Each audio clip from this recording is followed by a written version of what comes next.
तो जैसे कि लास्ट क्लास में हम लोगों की बातचीत हुई थी क्रिटिकल स्टेट को लेकर कि बेसिकली क्रिटिकल स्टेट क्या होती है, और तुम लोगों को टोटल 3 टर्म्स क्रिटिकल स्टेट के रिगार्डिंग मैंने बताए थे। एक होता है क्रिटिकल टेम्परेचर TC, जिसे हम लोग न्यूमेरिकली 8A अपॉन में 27 RB कहते हैं। एक होता है आपका क्रिटिकल प्रेशर PC, जिसको हम लोग A अपॉन 27 B स्क्वायर कहते हैं। और एक होता है VC, जिसको हम लोग 3 टाइम्स ऑफ B कहते हैं। तो अभी आज के क्लास में हम लोगों को ये देखना है कि ये टोटल 3 क्रिटिकल कांस्टेंट्स किस तरीके से डिराइव हुए। तो जो आप लोगों ने पहले के कुछ दिनों पहले वैन डर वाल इक्वेशन पढ़ी थी, तो बस उसी वैन डर वाल इक्वेशन को हम लोग यहाँ पे यूज़ करेंगे। क्या पढ़े थे हम लोगों ने वैन डर वाल equation? P plus A times of आप लोगों का N स्क्वायर अपॉन में VM स्क्वायर। ठीक है, यहाँ पे आ जाएगा V माइनस आपका क्या N times of B equal to NRT। अब मान के चलते हैं हम हमारी इक्वेशन को 1 मोल के लिए कर रहे हैं। अब 1 मोल के लिए इसलिए कर रहे हैं ताकि एक वेरिएबल हमारे क्वेश्चन से कम हो जाए और इक्वेशन को सिंप्लीफाई करते वक्त हम लोगों को उसके साथ डील नहीं करनी पड़े। ठीक है, अच्छा, तो इस तरीके से आप लोगों के पास अगर मैं n की वैल्यू 1 रख देती हूँ तो ये इक्वेशन आ जाएगी। अब इस इक्वेशन को मुझे क्यूबिक फॉर्म में लाना है सच दैट VM इसका वेरिएबल होना चाहिए, है ना, यानी कि VM cube, VM square, VM, ये इस वाले फॉर्मेट में। तो इस वाले फॉर्मेट में लाने के लिए कुछ आपको एडजस्टमेंट्स करने पड़ेंगे। कैसे एडजस्टमेंट्स? इक्वेशन को, यानी कि आपके पास जो इक्वेशन दी हुई है इस इक्वेशन को आप सिंप्लीफाई करिए। कैसे करेंगे सिंप्लीफाई? ज़्यादा से ज़्यादा ब्रैकेट ओपन कर सकते हो और क्या कर सकते हो, तो ब्रैकेट ओपन किया, P times of VM plus A times of upon में VM, और उसके बाद माइनस ऑफ PB और माइनस ऑफ AB अपॉन में कितना आपका VM square equals to RT। ठीक है, ये सिंप्लीफिकेशन किया जा सकता है बिल्कुल। अब जैसे कि दिख रहा है कि डिनोमिनेटर में VM स्क्वायर है तो, या फिर डिनोमिनेटर में VM है, तो ये एक क्यूबिक पॉलिनोमियल या ये पॉलिनोमियल ही नहीं है। तो अगर मुझे इसको पॉलिनोमियल में कन्वर्ट करना है तो पूरी इक्वेशन को बेसिकली मुझे क्या करना पड़ेगा? मल्टीप्लाई करना पड़ेगा। किस चीज़ से मल्टीप्लाई करना पड़ेगा? VM स्क्वायर से मल्टीप्लाई करना पड़ेगा।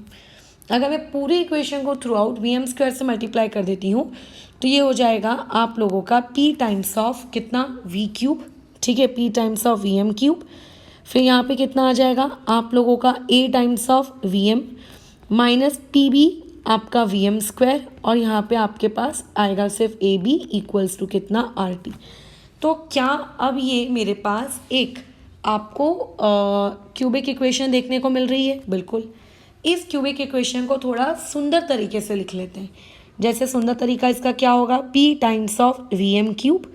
ठीक है, उसके बाद क्या आ जाएगा? अगर मैं माइनस ऑफ PB में से आपका माइनस ऑफ VM स्क्वायर अगर मैं कॉमन निकाल लूँ तो ये हो जाएगा PB।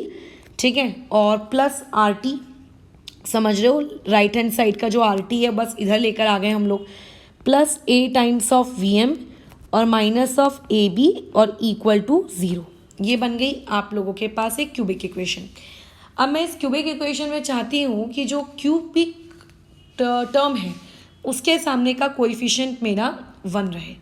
तो एक काम करते हैं, पूरी इक्वेशन को डिवाइड कर देते हैं P से। तो ये हो गया आपका VM क्यूब। ठीक है, ये हो जाएगा आप लोगों का B plus RT divided by, बोलो कितना? P। यहाँ पे आ जाएगा VM स्क्वायर, यहाँ पे आ जाएगा A अपॉन P VM, और यहाँ पे आ जाएगा माइनस AB अपॉन P और इक्वल टू 0। ये हो गया। अभी तक ऐसी कोई भी मैथ्स नहीं की गई है, ठीक है, कि जिस मैथ्स के लिए आपको ऐसा लगे कि क्वेश्चन आप सॉल्व नहीं कर सकते, राइट। अभी तक मतलब कुछ भी मैथमेटिक्स मैंने यहाँ पे परफॉर्म नहीं की। अब जैसे कि जब आप छोटे स्टैंडर्ड में थे, 10वीं कक्षा में, जब आपने पहली बार पॉलिनोमियल्स या फिर उससे लोअर स्टैंडर्ड में कभी अगर पॉलिनोमियल्स पढ़ा था तो तुम्हें ये बात तो पता होगी कि जितनी पॉलिनोमियल की डिग्री होती है ना, यहाँ पे डिग्री कितनी है इस पर्टिकुलर पॉलिनोमियल की? डिग्री बराबर कितनी है? 3। तो एक्चुअली उसके पास नंबर ऑफ रूट्स भी उतने ही होते हैं। तो क्योंकि यहाँ पे ऊपर वाली इक्वेशन में वहाँ पे उसकी डिग्री कितनी है? 3। तो इसका मतलब यहाँ पे ज़रूर इसके कितने सॉल्यूशंस होंगे? इसके 3 सॉल्यूशंस क्या करेंगे, एग्जिस्ट करेंगे, बराबर। इसमें से अच्छा एग्जिस्ट नहीं बोलना चाहिए, 3 सॉल्यूशंस होंगे, बराबर। इसके क्या होंगे, 3 सॉल्यूशंस होंगे। अब मुझे क्या करना है, इसके ये सॉल्यूशंस ढूंढने हैं। मुझे क्या करना है, इसके ये पर्टिकुलर सॉल्यूशन ढूंढने हैं। अब इसके सॉल्यूशन को ढूंढने के लिए हम क्या लॉजिक लगाएं? तो लास्ट क्लास में जहाँ पे तुम्हें लिक्विफिकेशन पढ़ाए थे उस वक्त एक ग्राफ की बातचीत हुई थी। खैर ये बात अलग है कि मेरे ग्राफ उतने सुंदर नहीं है। चलो मैं एक काम करती हूँ, फिर से ड्रॉ करने की कोशिश करती हूँ। तो मान लेते हैं ये हम लोगों की वाई एक्सिस, ये मान के चलो आप लोगों की एक्स एक्सिस।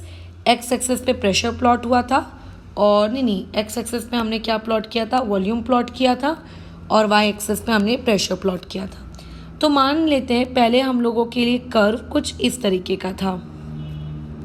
एक मिनट, ये ऐसा, ऐसा और ये ऐसा। फिर जैसे ही तुमने टेम्परेचर इंक्रीज़ किया, ये जो कर्व्ड वाला पोर्शन है ये आपका इंक्रीज़ हो गया था, और ये जो आपका स्ट्रेट लाइन वाला पोर्शन है ये डिक्रीज़ हो गया था। फिर आप और टेम्परेचर इंक्रीज़ किए तो आपका जो कर्व है वो कुछ इस तरीके का आ गया, साइन वाला।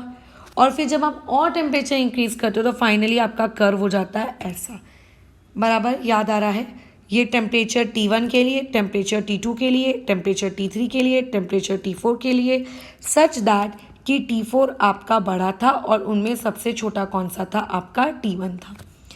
इसका मतलब जब हम इस तरीके का एक ग्राफ प्लॉट करते हैं और जैसे जैसे हम टेम्परेचर बढ़ाते हैं तो धीरे धीरे टेम्परेचर बढ़ाने से जो लूप्स हैं, ठीक है, वो जो लूप्स हैं वो क्या हो जाते हैं, आप लोगों के छोटे होते जाते हैं। ठीक है, लूप्स आपके क्या होते हैं, छोटे होते जाते हैं। और जब हम लोग बराबर ऊपर T4 टेम्परेचर पे पहुँचे तो बेसिकली वो पूरी तरीके से P is inversely proportional to 1/V का कर्व बन गया। यानी कि मैं ये कह सकती हूँ कि यहाँ पे ये कम्प्लीटली गैसेस वाला कर्व बन गया। तो T3 ही आपका ऐसा इकलौता कर्व होता है जहाँ पे for a very very very very small point x, ठीक है, जहाँ पे for very very very very small point x, ठीक है। अब जैसे मेरा कर्व उतना प्रॉपर बना नहीं है, मैं बनाने की कोशिश करती हूँ, जैसे कि ऐसा, नहीं ये तो और भी बदसूरत है, ये ऐसा ऐसा, ये देखो इस बहुत ही छोटे से जगह पर, जिसको हम लोग ऑब्वियस है कि मैंने तुम्हें बड़ा करके दिखाया है, बट रियलिटी में इस छोटे से रीजन x के लिए आप लोगों को क्या मिलती हैं, लिक्विड और गैसेस मिलती हैं। अगर आप अब इसके ऊपर जाओगे तो आपको क्या मिलेगा, सिर्फ गैस। तो बेसिकली ये तुम लोगों का क्या कहलाता है, ये तुम लोगों का क्रिटिकल पॉइंट कहलाता है। अब ये जो क्रिटिकल पॉइंट है, ठीक है, ये जो क्रिटिकल पॉइंट है ये एक ऐसा पॉइंट है जहाँ पे मैं ये कह सकती हूँ कि गैस के वॉल्यूम में और लिक्विड के वॉल्यूम में आपको बेसिकली कोई डिफरेंस नहीं मिल रहा है, या फिर आप कह सकते हो कि डिफरेंस बहुत ही क्या हो गया है, कम हो चुका है, बराबर। आपका डिफरेंस क्या हो चुका है, बहुत ही कम हो चुका है। तो मैं इस क्रिटिकल पॉइंट x की अगर बातचीत करूँ तो इस क्रिटिकल पॉइंट x पे ये साफ साफ लिखा जा सकता है, ऐसा कहा जा सकता है हम लोगों के द्वारा कि जो नॉर्मल वॉल्यूम होता और उस पर्टिकुलर टेम्परेचर पे जो वॉल्यूम है ये अप्रॉक्सीमेटली आपस में क्या है, इक्वल है, उस क्रिटिकल पॉइंट वाले और बिना क्रिटिकल पॉइंट वाले। और अगर ये दोनों आपस में इक्वल हैं तो ये हो जाएगा आप लोगों का इस तरीके का, मैं इसको इस तरीके से लिख सकती हूँ, स्क्वायर लिखूँ, क्यूब लिखूँ, 4th पावर लिखूँ, 8th पावर लिखूँ, कुछ भी लिखूँ, क्या फ़र्क पड़ता है। अगर तुम्हें a-b का होल क्यूब का एक्सपेंशन लगाने को कहा जाए, क्या हो जाएगा, vm क्यूब प्लस आप लोगों का vmc क्यूब, फिर कितना आ जाएगा, -3 टाइम्स ऑफ vm स्क्वायर, और यहाँ पे vmc और प्लस 3 टाइम्स ऑफ आपका vm और vmc का स्क्वायर, और इक्वल्स टू बोलो कितना, 0। क्या ये चीज़ दिख रही है, ठीक है। अब ये जो एक्सप्रेशन दिख रहा है ये कहाँ पे लिखा गया है, ये एक्सप्रेशन फिलहाल क्रिटिकल पॉइंट पे लिखा गया है, ठीक है। ये वाला एक्सप्रेशन मैंने कहाँ लिखा है, क्रिटिकल पॉइंट पे लिखा है। अब जो मैं ऊपर इतना लंबा चौड़ा डेरिवेशन की, ये जो तुमको ऊपर दिखाई, मैं क्यूबिक इक्वेशन तक पहुँची है ना, ये हमने सारा तामझाम किया। अब अगर मैं कहती हूँ इस वाले एक्सप्रेशन को भी तुम क्रिटिकल पॉइंट पे लिखो, इस वाले एक्सप्रेशन को भी आप क्रिटिकल पॉइंट पे लिखो, तो हम सब जानते हैं क्रिटिकल पॉइंट पे क्या हो जाएगा, वॉल्यूम जो है आप लोगों का वो सिंपल वॉल्यूम नहीं रहेगा, वो VMC बन जाएगा। प्रेशर ही सिंपल प्रेशर नहीं रहेगा, वो PC बन जाएगा। और टेम्परेचर TC बन जाएगा। तो ये एक्सप्रेशन क्या बन जाएगा, VMC बराबर cube minus B plus R TC upon PC, और यहाँ आ जाएगा VMC का square plus A upon P VMC और minus AB upon P equal to 0। अब ये जो इक्वेशन नंबर 1 है ये भी क्रिटिकल टेम्परेचर पे लिखी गई है या क्रिटिकल स्टेट पे लिखी गई है, और ये जो इक्वेशन नंबर 2 है इसको भी हम लोगों ने क्रिटिकल स्टेट पे लिखा है। दोनों ही इक्वेशन क्रिटिकल स्टेट पे लिखी हैं। अब आपको कुछ नहीं करना है, आपको सिर्फ कोएफिशिएंट्स इक्वेट करना है दोनों इक्वेशंस को देखकर। पहले क्यूबिक कोएफिशिएंट इक्वेट करो, स्क्वायर वाले कोएफिशिएंट इक्वेट करो, बिना स्क्वायर वाले मतलब लीनियर इक्वेट करो, और फिर कांस्टेंट इक्वेट करो। तो यहाँ पे क्यूबिक इक्वेशन के आगे कुछ नहीं है, मतलब क्या है 1 बराबर ओके। और यहाँ पे क्यूबिक के आगे क्या है 1, तो क्यूबिक इक्वेशन को इक्वेट करके मुझे कुछ नहीं मिल रहा है, भूल जाओ। स्क्वायर वाले को इक्वेट करो, स्क्वायर वाले के सामने तो बहुत लंबा चौड़ा माल पानी है। क्या है स्क्वायर वाले के आगे -b प्लस, ठीक है लिख लेते हैं। अगर मैं इक्वेट करती हूँ तो माइनस ब्रैकेट में b plus R TC upon में PC, और नीचे वाली इक्वेशन में अगर मैं स्क्वायर वाला टर्म ढूंढूं, ठीक है, अगर नीचे वाली इक्वेशन में मैं स्क्वायर वाला टर्म ढूंढूं और उसको बोलो कि तुम चलो जाके इक्वेट करो, तो तुम्हें यहाँ पे क्या मिलेगा, यहाँ पे तुम लोगों को क्या मिलेगा, यहाँ पे आपको मिलेगा 3 टाइम्स ऑफ, देखो ये 3, ये VMC और ये माइनस, समझ रहे हो। अच्छा, तो यहाँ पे आपने जब इसको इक्वेट किया तो आपको एक टर्म मिला, क्या मिल गया ये आप लोगों को टर्म, या इक्वेट करने पर ये -b plus RTC upon PC, ये किसके बराबर है, 3 टाइम्स ऑफ VC के बराबर है। अच्छा मैडम अभी VC कहाँ से आया, तो ये मैं MC लिख रही हूँ ना, एक काम करो उसको VC आप लिख लो, या फिर अगर आपको नहीं है तो VMC लिखो। M मतलब मोलर वॉल्यूम और C मतलब वहाँ पे क्रिटिकल स्टेट पर। तो बेटर है कि आपने जहाँ जहाँ MC लिखा था आप उसको से C कर दो। अभी मैं करूँगी तो बहुत खिचड़ी मच जाएगी, उसको तुम कर लेना ताकि कन्फ्यूजन ना हो, क्योंकि लास्ट क्लास में मैंने VC पढ़ा है और अभी मैं वहाँ M लगा दे रही हूँ, CM बना दे रही हूँ, तो अच्छा ही रहेगा।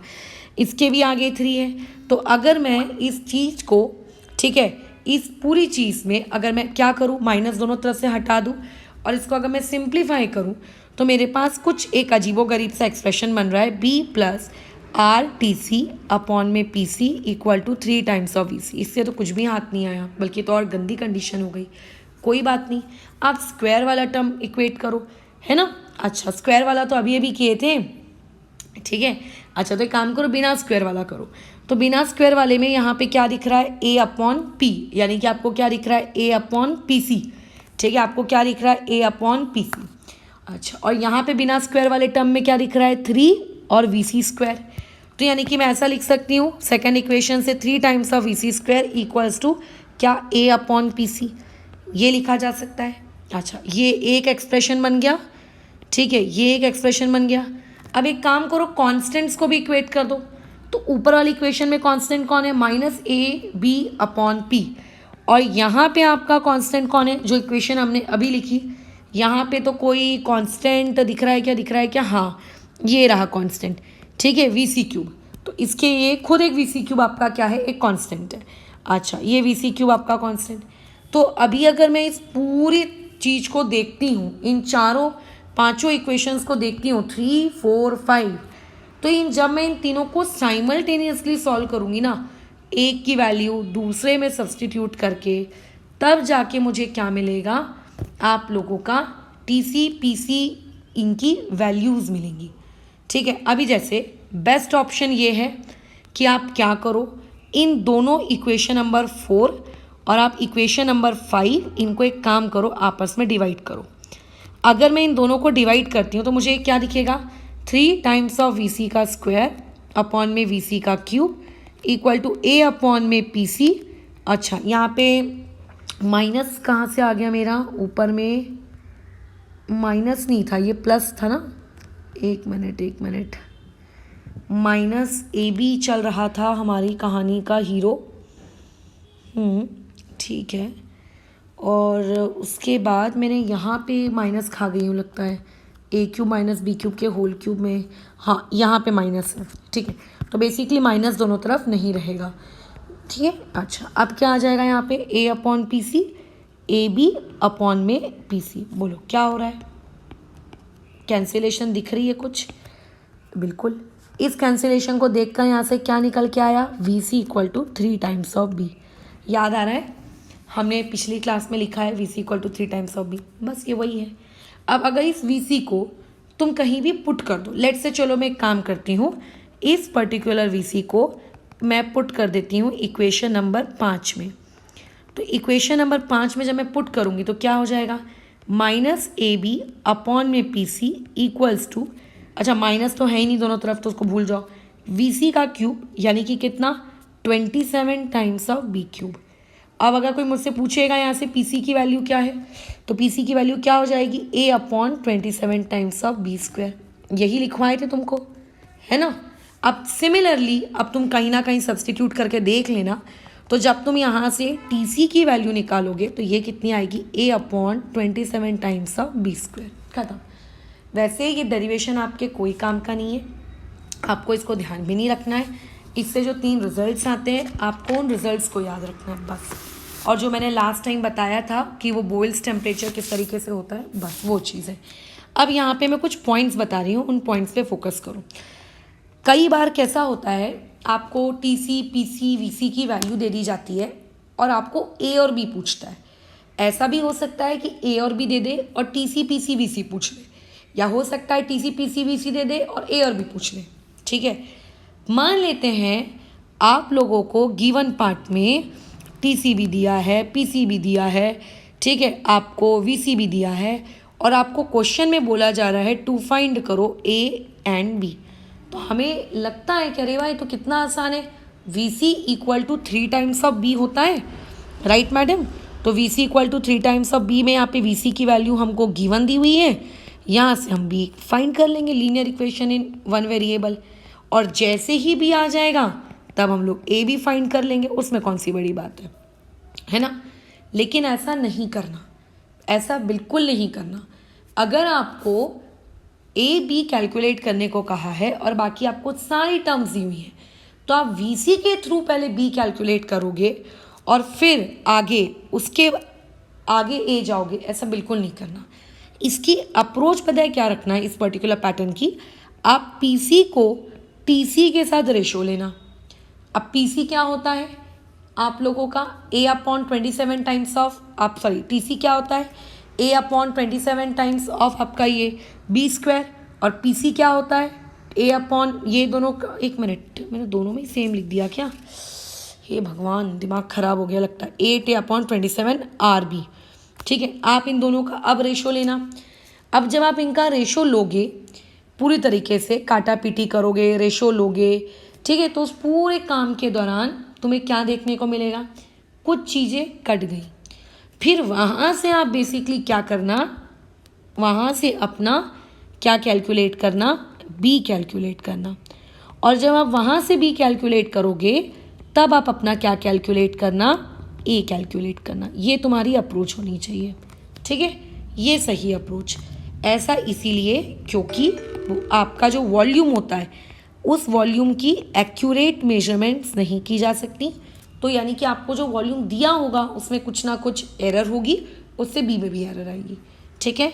अच्छा, volume accurate measurement not done, accurate measurement not possible, बराबर। तो इससे बेटर है जिनकी एक्यूरेट मेजरमेंट पॉसिबल है आप उनके थ्रू जाइए ना, उससे आप एकदम एग्जैक्ट आंसर निकालिए। ये होता है आपका रूल नंबर 1। अच्छा, रूल नंबर 2 को लेकर क्या बातचीत है? रूल नंबर 2 बड़ा ही सुखी इंसान है। रूल नंबर 2 के बारे में भी हम जानते हैं, ठीक है। अच्छा, अब वो देखते हैं कि रूल नंबर 2 क्या कहता है। रूल नंबर 2 देखो क्या है। रूल नंबर 2 कहता है कि मुझे z कैलकुलेट करना है। z मतलब क्या? Compressibility factor. चलो ठीक है, कैलकुलेट कर लेते हैं। कहाँ पे कैलकुलेट करना है आपको एक कंप्रेसिबिलिटी फैक्टर? वो बोल रहा है कि मुझे कंप्रेसिबिलिटी फैक्टर कैलकुलेट करना है क्रिटिकल पॉइंट पर। अरे यार, क्रिटिकल पॉइंट पे कैलकुलेट करवाना चाह रहा है क्या? बिल्कुल ठीक है, निकालते हैं। बोलो क्या होता है z? z होता है आपका P V upon N R T. अब n तो भैया हम 1 लेके चल रहे हैं, तो P C V C upon में आर टी सी, ठीक है। ये आपको कंडीशन दी है। अब तुम बोलोगे पी सी नहीं दिया, वी सी नहीं दिया, टी सी नहीं दिया, कैसे z निकालें? अरे उनके वेरिएबल के टर्म्स में निकाल लो। तो पी सी कितना है A upon 27 times of B square, V C कितना है 3 टाइम्स ऑफ बी, आर आपका वैसे का वैसे ही, टी सी कितना है 8 ए अपॉन 27 आर बी, आर और आर तो देखो तुम्हारा कट गया, ठीक है। अच्छा 27 और 27 भी कट गया, बी और बी भी कट गया, ए और ए भी कट गया, बचा क्या, नहीं हाँ बी और बी स्क्वायर कट गया, बचा क्या आपके पास, सिर्फ आपके पास एक ही क्वांटिटी बचती है, वो है 1/8 बराबर। कि देख लो एक बार कुछ और भी बच रहा है क्या यहाँ पे 3, हाँ 3/8। तो यहाँ पे जो क्वांटिटी बच रही है वो कितनी है 3/8। अब अगर मैं एक बार मान के चलती हूँ, चलो पॉइंट में इसका आंसर मैं निकाल लूँ तो कितना हो जाएगा, ये 0 पॉइंट आप लोगों का 375 के आसपास, ये मेरे z की वैल्यू आती है। अब सुनो, हम लोग बात कर रहे हैं क्रिटिकल स्टेट की, ठीक है बराबर। तो ऐसे में आप क्या करो, उस पर्टिकुलर गैस का जो भी आपको गिवन है, उस पर्टिकुलर गैस का आप क्या कर लो, आप उसका क्रिटिकल कांस्टेंट मतलब क्रिटिकल स्टेट पर जाओ, वहाँ जाके आप क्या करो, उसके कंप्रेसिबिलिटी फैक्टर को कैलकुलेट करो। अगर मान लेते हैं कंप्रेसिबिलिटी फैक्टर 0.375 आता है, तो इसका मतलब आपकी जो गैस है वो बिहेव कर रही है किसके जैसे, like a vendor wall gas. वो किसको जैसे बिहेव कर रही है, एक वेंडर वॉल गैस के जैसे बिहेव कर रही है। ये आप कैसे बताओगे, अगर उस गैस का रियलिटी में हमने क्रिटिकल स्टेट पे जाके z निकाला और z इतना आता है तो इससे ये शिक्षा मिलती है एक और, कि क्रिटिकल स्टेट पे जो z होता है वह आपका इंडिपेंडेंट हो जाता है किस चीज़ के, आप लोगों के टाइप ऑफ गैस के। मतलब आप ऑक्सीजन गैस ले रहे हो, नाइट्रोजन ले रहे हो कि क्या ले रहे हो, कोई भी गैस लो, सबका क्रिटिकल पर जाकर लगभग z इतना ही आता है। हाँ थोड़ा बहुत वेरिएशन आपको देखने को मिल सकता है, लेकिन लगभग ऑलमोस्ट आपका इतना ही आता है। ये आपको ध्यान रखना है। क्यों, क्योंकि पूरी इक्वेशन में सब कुछ तो कट ही रहा है, ना आपकी इक्वेशन ए पे डिपेंड कर रही है, ना तो आपका z बी पे डिपेंड कर रहा है, इसीलिए। बट हाँ रियलिटी में आपको थोड़े बहुत से वेरिएशंस देखने को मिलते हैं, क्योंकि गैस का भले ए और बी कट रहा है, लेकिन गैस खुद में हो सकता है पोलर नेचर की हो सकता है नॉन पोलर नेचर की हो सकता है हाइड्रोजन बॉन्डिंग वाले कुछ टाइप का केस हो, तो इसीलिए आपका ये z थोड़ा सा वेरी करेगा। लेकिन बेसिकली अगर मैं बातचीत करूँ कि z की, तो ये z बेसिकली क्या हो जा रहा है क्रिटिकल केस में, ठीक है, क्रिटिकल केस में इंडिपेंडेंट हो रहा है किसके, a एंड b के, ठीक है। लेकिन मैं सिर्फ किसकी बात कर रही हूँ, क्रिटिकल स्टेट की बात कर रही हूँ, इसके अलावा मैं कहीं और की बात नहीं कर रही हूँ, ठीक है। ये आप लोगों का क्या है, रूल नंबर 2 है, जो यहाँ से तुमको अपने छोटे से ब्रेन में क्या करना है, याद रखना है। अब देखो इस पे ना क्वेश्चंस तुम लोगों को बहुत सारे पूछे जा सकते हैं अलग अलग फॉर्मेट में। अब मैं एक एक क्वेश्चन करा नहीं रही हूँ, सारा तुम्हारे निकालने के लिए रख रही हूँ, क्योंकि तुम कर सकते हो। अब आपको बोला जाएगा टीसी कैलकुलेट करो, ये आपका पहला सवाल। अगर पीसी आपको दिया हुआ है 100 ATM, ठीक है, ये हो गया, और आपको बी की वैल्यू दी हुई है कितनी, 50 सेंटीमीटर क्यूब मोल इनवर्स। अब देखना यहाँ पे बस एक ही चीज़ में एक स्टूडेंट गलती करता है, वो होती है यूनिट्स में गलती नहीं होनी चाहिए। अब हमें टीसी निकालना है, कैसे निकालें, तो आप क्या करो, पहले दोनों के एक्सप्रेशन लिख लो। टीसी क्या होता है 8A/27 RB, और पीसी क्या होता है, ये होता है A/27 B²। अगर मैं दोनों का रेशियो ले लूँ तो आपका 27 कट जाएगा, है ना, A और A कट जाएगा, तो मेरे पास बचेगा क्या, TC/PC। TC मुझको ढूंढना है, PC मुझे इस क्वेश्चन में दिया हुआ है कितना, 100 ATM बराबर। अच्छा 8 वैसे का वैसी, R की वैल्यू यहाँ क्या लोगे। अब क्योंकि आप यहाँ पे R जो कि आपने प्रेशर ATM में लिया है, तो आपको R किस में लेना चाहिए, वो 0.0821 वाला, जिसको बेसिकली हम लोग क्या कहते हैं 1/12 कहते हैं।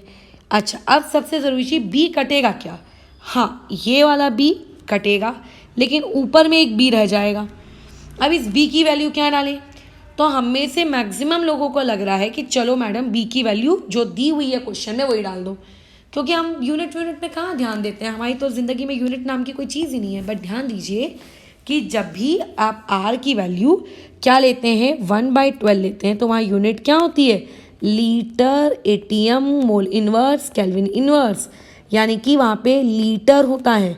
और अगर तुम अभी ध्यान दो तो यहाँ पे क्या लिखा है आपकी आर की यूनिट में सेंटीमीटर क्यूब, यानी कि बेसिकली आपको ये यूनिट ml में दी हुई है। ये क्या है, ये आपका कोई लीटर फीटर नहीं है, ये 50 ml प्रति मोल है ना। तो ऐसे में हमारा ये फर्ज बनता है कि उस पहले ml को हम किस में कन्वर्ट करें, लीटर वाली यूनिट में कन्वर्ट करें, ये इस तरीके से। और जब ये लीटर वाली यूनिट में कन्वर्ट हो जाए तब हम उसको वहाँ पे जाके बी की जगह पुट करें। तो अगर तुम लीटर वाली यूनिट में जाओगे तो ये बेसिकली कितना आएगा 1/20 आएगा बी की वैल्यू। तो ये ऊपर 1 और ये अपॉन में 20, ठीक है बराबर। ओके, कैंसिलेशन कर लेते हैं। 4 2 ज़ा 4 5 ज़ा, और कुछ कट रहा है क्या यहाँ पे, नहीं। तो हाँ, ये 5 1 ज़ा, ये 5 20 ज़ा, और ऊपर आपने मल्टीप्लाई कर दिया तो 20 इंटू 2 40, 40 मल्टीप्लाई बाय 12, तो ये चीज़ हो जानी है 48480। और क्योंकि टेम्परेचर की बात कर रहे हैं तो ये चीज़ आएगी केल्विन में। देखो कितना आसान सा सवाल था, लेकिन गड़बड़ी अगर कहीं होती तो कहाँ पे होती, यूनिट्स में। Physical chemistry is about calculations and about units, ठीक है। अच्छा, अब जैसे एक और गेम खेलते हैं।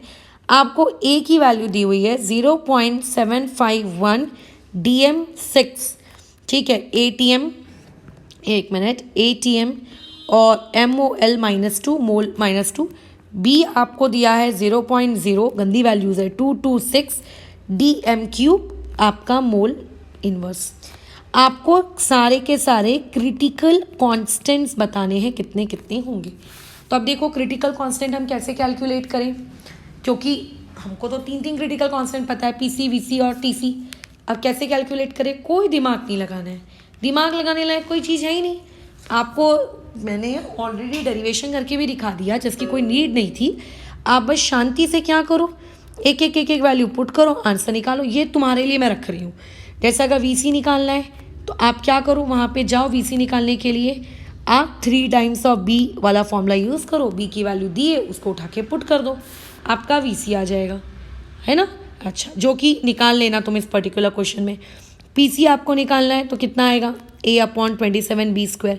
A दिया है, B दिया है, वैल्यू पुट करो। हाँ, बस ये ध्यान रखना कि A और B में यूनिट की गड़बड़ नहीं होनी। जैसे यहाँ पे भी डेसीमीटर है, यहाँ पे भी है, तो चलेगा, कोई दिक्कत नहीं। अगर एक जगह लीटर होता, एक जगह मिलीलीटर होता तो तकलीफ की बात होती, राइट। TC निकालना है, क्या करो, 8A/27 RB। R की वैल्यू क्या रखेंगे यहाँ पर, अभी मैंने ऊपर बातचीत की थी कि अगर DM है यानी कि वो लीटर है ना, DM³ आपको लिखा है ना वहाँ पे, यानी कि वो क्या है, लीटर और DM³ का रिलेशनशिप है।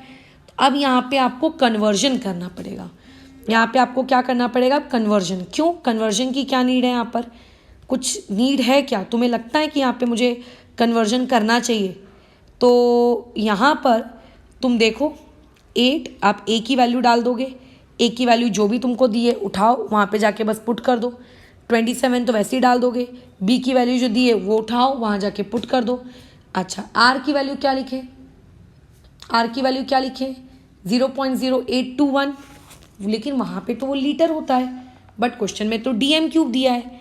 तो DM³ है, जैसे पिछली बार सेंटीमीटर क्यूब था, ठीक है, और तो हमने सेंटीमीटर क्यूब से लीटर क्यूब में गए थे, तो इस बार DM³ से भी लीटर में जाना पड़ेगा क्या, नहीं, वो इसीलिए नहीं जाना पड़ेगा क्योंकि 1 डेसीमीटर क्यूब ही बेसिकली 1 लीटर होता है, ठीक है। तो यानी कि DM³ लिखा है, मतलब वो आपको लीटर ही लिख के दिया उसने। तो काइंडली कन्वर्ट करने जैसा शैतानी कदम ना उठाइएगा। आंसर मैं बता देती हूँ तुम, ताकि अच्छा आंसर बताऊँ क्या यार, कैलकुलेटर बेस्ड सवाल है, कर लेना ना इसका। अब तुम एक आखिरी चीज़ जो तुम्हें बहुत अच्छे से याद रखनी है, देखो VC = होता है 3 टाइम्स ऑफ B। इसको क्वेश्चन नहीं, इसको नोट लिख लेते हैं। अच्छा ठीक है, जानते हैं, ओके। अब B के बारे में जानते हो क्या, B क्या होता है। जब हम लोगों ने प्रेशर करेक्शन, वॉल्यूम करेक्शन वाला टॉपिक पढ़े थे, तो उस दिन हम लोगों ने B का एक डेरिवेशन भी देखा था, B को हम लोगों ने डिराइव करवाया था उस दिन। तो अगर तुम्हें याद होगा कि उस दिन अगर आपने बी का डेरिवेशन कराए हैं तो बी के डेरिवेशन से तुम्हें कम से कम इतनी छोटी सी बात अपने भेजे के अंदर तुम्हारे याद होगी कि वहाँ पे बी के बारे में तुम्हें कुछ प्रवचन दिए थे। क्या प्रवचन दिए थे तुम्हें बी के बारे में? बी के बारे में ये प्रवचन दिए थे कि आप अज्यूम करिए कि वहाँ पर वो दोनों एटम आपस में चिपके हुए हैं, उनके आजू बाजू का एक और गोला बना लिया था। फिर हमने कहा था कितना वॉल्यूम इनके द्वारा ऑक्यूपाइड है वो आप कैलकुलेट करिए। तो पूरी कैलकुलेशन तुमने की थी और तुम्हें पता चला था कि बेसिकली बी होता है 4/3, अच्छा 4 × 4/3 पाई आर क्यूब, ठीक है, और इंटू में Na क्यों? क्योंकि 1 मोल ऑफ पार्टिकल अगर है तो, ठीक है। अच्छा, याद आ रहा है। अब अगर इस दोनों एक्सप्रेशन को मैं कंबाइनली देखूं तो क्या मैं ऐसा लिख सकती हूँ according to first expression VC directly proportional है B के, और अकॉर्डिंग टू सेकेंड एक्सप्रेशन मैं ये लिख सकती हूँ B डायरेक्टली प्रोपोर्शनल है R के। वैसे वो R³ के प्रोपोर्शनल है बट R के भी तो डायरेक्टली प्रोपोर्शनल होगा ना। तो इन दोनों एक्सप्रेशंस को अगर मैं कंबाइन करूँ और लिखूँ कि VC proportional to B, B proportional to R। अच्छा, क्या ये बात एग्री करते हो? अच्छा, करते हैं। अब ये जो 4/3 पाई आर क्यूब दिख रहा है ये क्या है? ये वॉल्यूम है। किसका वॉल्यूम है? उस एक एटम का या उस एक पार्टिकल का बोलना चाहिए। अब वो एटम भी हो सकता है, आयन भी हो सकता है, मॉलिक्यूल भी हो सकता है, कुछ भी हो सकता है। ये हम लोगों के लिए बहुत ज़्यादा हेल्पफुल है। कैसे? पेपर में क्वेश्चन दिए जाते हैं, एक तरफ आपको A की वैल्यू दी जाती है, दूसरी तरफ आपको B की वैल्यू दी जाती है, ठीक है। A की वैल्यू लेट से दे दी 400, 800, 1200। B की वैल्यू मैं तुम्हें कुछ दे देती हूँ 0.02, 0.03, 0.04, ऐसी कुछ भी रैंडम वैल्यूज़ हो सकती हैं। अब इसके करस्पॉन्डिंग क्वेश्चंस देखो कैसे क्रिएट किए जाते हैं। इनमें से एक ऐसी गैस बताओ, ये गैस X है, ये गैस Y है, ये गैस Z है। अब एक ऐसी गैस बताओ जिसके लिए आप लोगों का क्रिटिकल टेम्परेचर हाईएस्ट होगा। आप एक ऐसी गैस बताइए जिसके लिए आप लोगों का क्या होगा? मोस्ट आइडियल बिहेवियर वो देगी, मोस्ट आइडियल बिहेवियर वो देगी, ठीक है, किसके? एसटीपी पर। और आप एक ऐसी गैस बताइए जिसका मॉलिक्यूलर वॉल्यूम क्या होगा? हाईएस्ट होगा। कैसे करोगे इस सवाल को?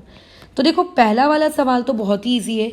आपसे टीसी पूछ रहा है ना, आपसे टीसी पूछ रहा है। हम जानते हैं टीसी होता है 8 टाइम्स ऑफ A/27 RB, जहाँ पे 8, 27 R बेसिकली आप लोगों का क्या है? ये आप लोगों का क्या है? ये आप लोगों का कॉन्स्टेंट्स हैं। Done, okay. तो इसका मतलब मैं ये लिख सकती हूँ TC प्रोपोर्शनल टू A/B, यानी कि जिस पर्टिकुलर गैस के लिए A/B का रेशियो सबसे ज़्यादा होगा उसके लिए बोलो क्या होगा? आप लोगों का TC सबसे हाईएस्ट होगा। तो अब तुम यहाँ पे चेक करो कि गिवन कंडीशन में अगर मैं सबके A/B के रेशियो कैलकुलेट करने जाऊँ तो किसका A/B का रेशियो सबसे ज़्यादा आएगा? डिवाइड है, सादा सिंपल सा डिवाइड कर लो जल्दी से, बोलो क्या हो जाएगा? ये आ जाना है कुछ आप लोगों के 20,000 के आसपास, ठीक है। सिमिलरली यहाँ पर अगर मैं इसको डिवाइड कर लूँ, ठीक है, तो ये वाला आ जाना है आप लोगों के 26,000 के आसपास, ठीक है। कर लेना एग्जैक्ट कैलकुलेशंस नहीं कर रही हूँ मैं, रफ एस्टिमेशन लगा रही हूँ वहाँ पर। और इसको अगर डिवाइड कर ले तो ये आ जाएगा 30,000 के आसपास। अब बताओ किसके लिए A/B का रेशियो सबसे ज़्यादा है? आखिरी वाले के लिए। तो हाईएस्ट TC जिसका होगा वो कौन होगी? गैस आपकी X होगी, ठीक है, डन। अच्छा, अब उसके बाद तुम लोगों से ये पूछ रहा है third question, largest molecular volume किसका होगा? अब मॉलिक्यूलर वॉल्यूम लार्जेस्ट कैसे निकालेंगे? मॉलिक्यूलर वॉल्यूम को निकालने का या एटॉमिक वॉल्यूम को निकालने का या आयोनिक या किसी भी प्रकार के पार्टिकल के वॉल्यूम को निकालने का तरीका होता है ये। अब ये निकालने के लिए R पता होना चाहिए। अब R कहाँ से लाओगे? तो R तो हमको दिया नहीं है डेटा में, अब हम क्या करें? तो आपको ऊपर पढ़ाए ना, ये देखो पढ़ो, जिसका B सबसे ज़्यादा उसका R भी बोलो क्या होगा? सबसे ज़्यादा। ख़त्म कहानी। अब इनमें चेक करो सबसे सारा B किसका है? आप लोगों के 0.04 Z वाले का, तो इसका आंसर क्या आएगा? बोलिए कौन सी गैस? Z। अच्छा, ऊपर वाले का भी आंसर वैसे Z ही आया था। अब आते हैं सेकेंड वाले पार्ट में, सब पार्ट में, most ideal behaviour eight STP, यानी कि हम जानते हैं कि ये सारी की सारी गैसेस अभी रियल है, मतलब ये आइडियल गैसेस नहीं है। बट क्वेश्चन वाला तुमसे ये पूछ रहा है कि फिर भी इनमें से सबसे ज़्यादा आइडियल के करीब कौन है। याद करो, ग्राफ होता है ना हम लोगों का कि थोड़ी सी गैस पॉजिटिव डेविएशन दे रही है, नेगेटिव डेविएशन दे रही है। तो बेसिकली वो तुमसे ये पूछना चाह रहा है कि इनमें से कौन से ऑप्शन की गैस सबसे कम डेविएशन दे रही है। मोस्ट आइडियल का मतलब तो यही होता है ना, सबसे कम डेविएशन कौन दे रही है, यही होता है। अच्छा, अब डेविएशन कैसे निकालें? दो तरीके हैं, या तो z निकाल लो। तो z कैसे निकालेंगे मैडम? z के लिए तो PC, VC, TC सब होना चाहिए, बिल्कुल सब होना चाहिए। तो अब यहाँ तो PC, VC, TC कुछ दिया ही नहीं है, बल्कि तो यहाँ पे A और B दे दिया है। तो अब एक इंसान का जो दिमाग है वो इस डायरेक्शन में दौड़ता है कि इस चीज़ को ऐसा भी तो किया जा सकता है कि कोई बात नहीं, हम PC, VC, TC कैलकुलेट कर लेते हैं। अच्छा ठीक है, कर लो भैया, कैलकुलेट कर लो PC, VC, TC। फिर और क्या करो? फिर PC, VC, TC जब आप कैलकुलेट कर लेंगे तब हम उसके अकॉर्डिंग Z निकाल लेते हैं, और Z निकालने के बाद हम लोग क्या कर लेते हैं, ये चीज़ चेक कर लेते हैं कि कौन सबसे ज़्यादा मतलब लीस्ट डेविएटेड है। बट ये नहीं लगता लेंदी तरीका हो जाएगा गधे के जैसे? हाँ, हो तो जाएगा। तो लास्ट क्लास में क्या सिखाए थे कि TC एक आप लोगों का ऐसा टेम्परेचर होता है, ठीक है, TC पे थोड़ी बातचीत कर ले। TC एक ऐसा टेम्परेचर होता है अबोव विच आपको क्या मिलता है, P inversely proportional to V वाला ग्राफ मिल जाता है। यानी कि बेसिकली धीरे धीरे गैसेस अब क्या होने लगती हैं, आइडियल बिहेवियर शो करने लग रही हैं, क्योंकि गैसेस ही गैसेस मिल रहा है। तो जिस चीज़ का TC सबसे ज़्यादा होगा, ठीक है, उसका सबसे आइडियल बिहेवियर भी होगा, मोस्ट आइडियल बिहेवियर। मैं ये नहीं कह रही exactly ideal behaviour, most ideal.